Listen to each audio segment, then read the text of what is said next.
Hey guys, in this video, we will guide how to update the released payment and withdrawal payment from Shopee.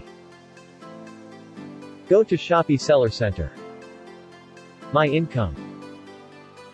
Released. Select date period. Click on Export. Then download the Excel file. Once you had downloaded the Excel file, go to SQL. eCommerce. Shopee. Click on Payment, load Excel. Select the Excel you downloaded and open. Make sure you have fetch all the orders before you do the posting. Click on the post. Once completed, a status will be displayed. Let's look at customer payment. System will post all the released payments and knock off the invoices automatically.